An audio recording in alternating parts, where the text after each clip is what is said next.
આજનો ટોપિક સફળતા વ્યક્તિ અંતર્ગત પ્રસ્તાવના સફળતા એ એવી પ્રક્રિયા છે જેમાં ખૂબ જ સખત મહેનત, દ્રઢતા અને સમર્પણની જરૂર પડે છે. જો તમે તમારા જીવનમાં સફળ થવા માંગતા હો તો નીચેના ઉપાયો અજમાવી શકો છો. સફળતા એટલે શું? See your goal, understand the obstacles, create a positive mental picture, clear your mind of self-doubt, embrace the challenge, stay on track, show the world you can do it.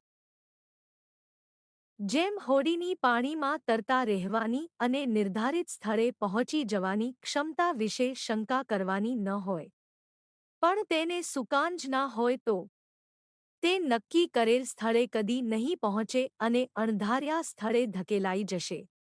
સફળ થવા માટે પૂરતી ક્ષમતા કુદરતે આપણને સૌને ન્યોછાવર કરી દીધી છે, પણ તેનો ઉપયોગ ક્યાં, કઈ દિશામાં, કેવી રીતે કરવો તેની જવાબદારી આપણા પર છોડી દીધી છે.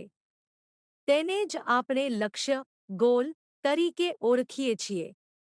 લક્ષ્ય નક્કી કરો તો જ ધાર્યા પ્રમાણેની સફળ થવાની ક્ષમતાને તીવ્ર બનાવી શકશે.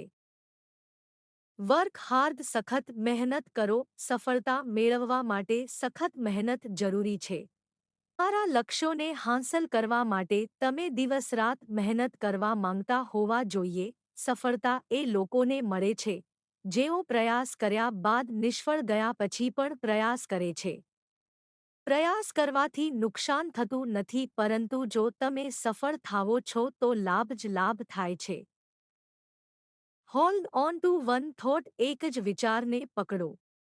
એ એક જ વિચારે તમારું જીવન સર્વસ્વ બનાવો. તેના વિશે જ વિચારો, તેના જ સ્વપ્ન સેવો, એ વિચાર પર જ જીવો.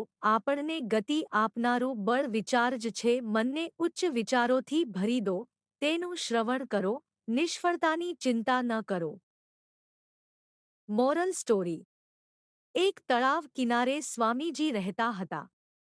આખો દિવસ તપ કરતા હતા. એકલા જ રહે એટલે આજુબાજુ જે હોય એ મિત્ર. સ્વામીજી સાથે વાંદરાઓનું ટોળું રહે. વાંદરા સાથે સ્વામીજીને ગાઢ દોસ્તી. એકવાર સ્વામીજીને થયું કે એટલું તપ કર્યું છે તો આ વાંદરાઓનું પણ ભલું કરીએ. એક સાંજે બધા વાંદરાઓની સભા કરી. બધા વાંદરાઓને સમજાવ્યા કે આવતી કાલે મોટો યજ્ઞ કરવાનો છે, જે મારા જીવનમાં એક જ વખત થઈ શકશે. બરાબર 12 વાગ્યે અંતિમ આહુતિ આપીશ.